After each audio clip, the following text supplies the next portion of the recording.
Halo rekan-rekan semua, perkenalkan nama saya Adit Prasetyo Insani dengan NIM 25020750774. Saya adalah mahasiswa Computer Science dari BINUS University. Pada kesempatan kali ini saya akan mencoba menjelaskan terkait faktor-faktor apa saja sih yang harus kita pertimbangkan sebelum kita memilih bahasa pemrograman untuk melakukan pengembangan aplikasi Android. Ya.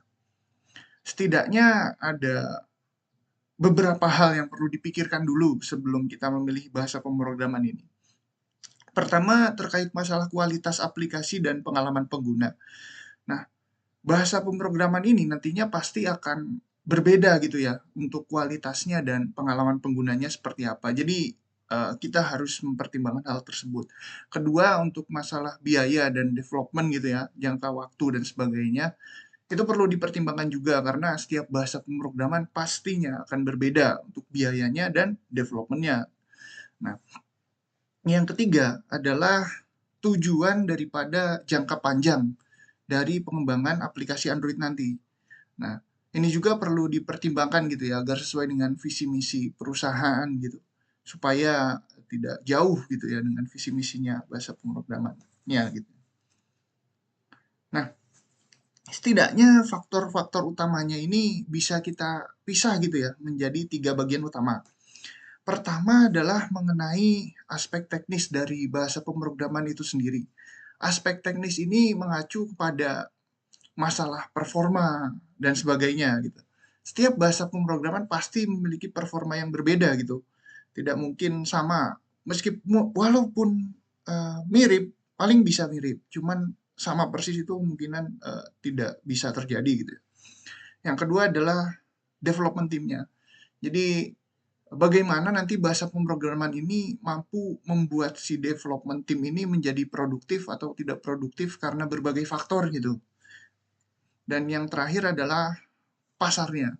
Pasarnya sekarang sedang seperti apa, yang tren seperti apa, terus bagaimana kondisi pasar, itu juga perlu dipertimbangkan. Nah, oleh karena itu ada beberapa hal nih dari penjabaran 3 hal yang tadi terkait aspek teknis. Yang pertama adalah performa dan efisiensi gitu ya. Performa dan efisiensi ini terkait pada responsiveness si aplikasi, apakah responsif atau tidak, terus efisiensi penggunaan memori dan CPU, apakah efisien atau enggak, dan ini harus dipertimbangkan gitu ya. Selanjutnya, skalabilitas dan kompabilitas. Ini artinya aplikasi ini karena targetnya adalah Android ya. Android ini kan punya banyak jenis gitu ya. Brandnya banyak, versinya banyak. Nah, kompabilitas dari masing-masing versi Android dan masing-masing tipe handphone, tipe dari banyak brand gitu. Ini juga harus dipertimbangkan. Nggak bisa sembarang gitu ya. Karena ya kalau sedikit doang yang kita support gitu ya handphonenya ya nggak kepake juga sebenarnya gitu kan. Jadi ini harus dipertimbangkan. Terakhir adalah keamanan ya. Tentu saja keamanan masalah keamanan data dan sebagainya yang dari bahasa pemrograman ini harus benar-benar kita perhatikan gitu ya. Karena keamanan ini memang harusnya nomor satu gitu. Oke, yang kedua dari bagian development timnya gitu. Ada beberapa faktor juga. Kita tulis lanjut aja ke 4 gitu. Pertama adalah learning curve daripada si bahasa pemrograman tersebut. Nah, ini juga mempengaruhi gitu ya nanti dalam proses development-nya, apakah sulit atau tidak.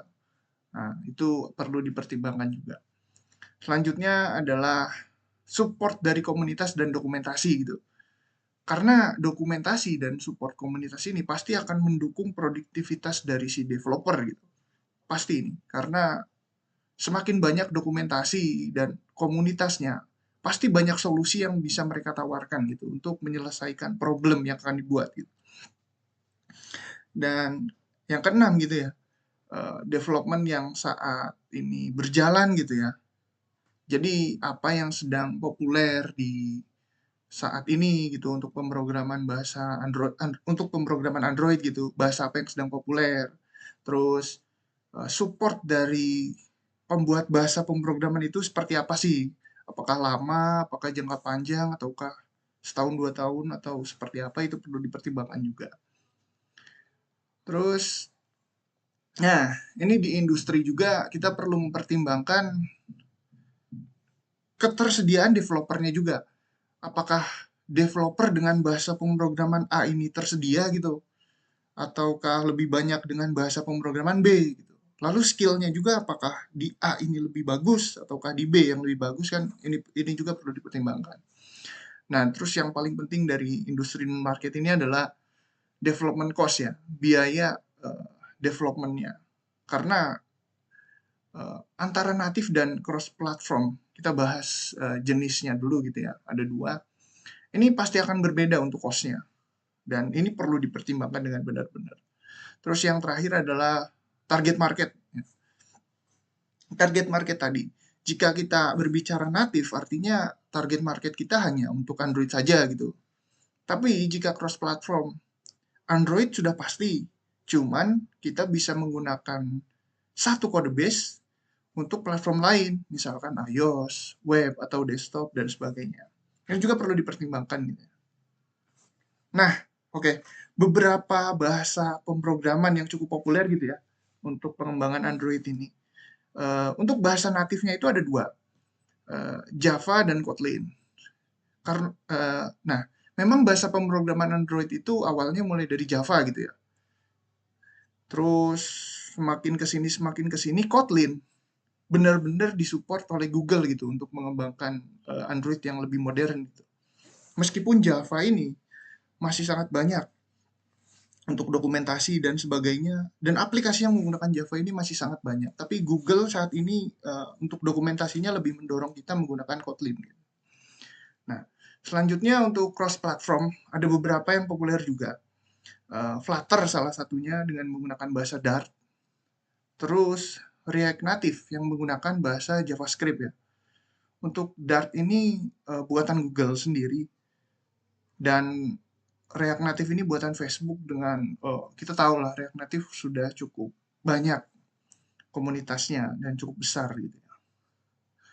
Nah, jadi kita harus memilih native atau cross platform sih.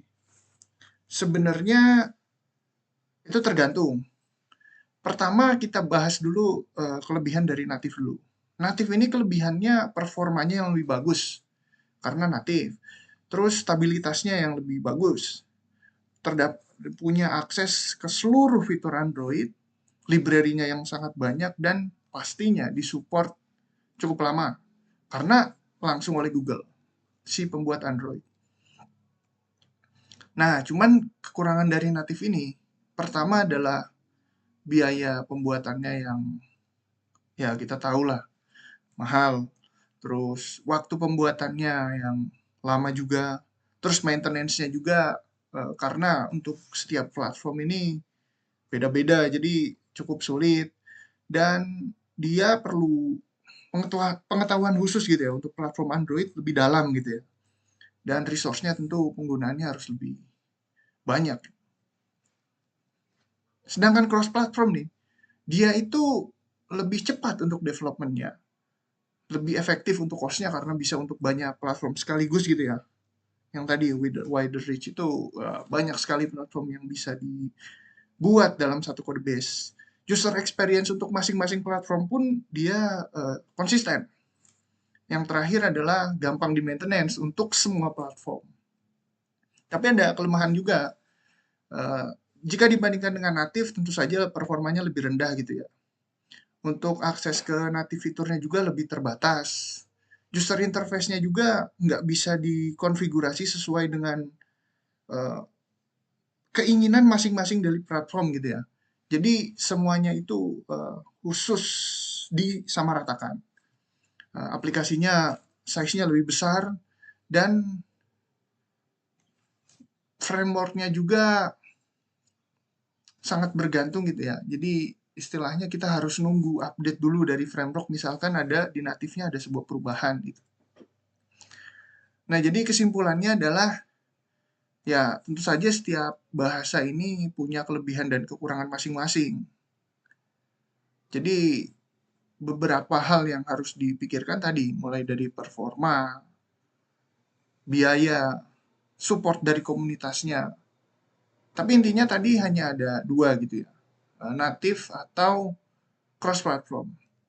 Jadi silakan disesuaikan dengan kebutuhan, karena dua-duanya punya kelebihan dan kekurangannya masing-masing.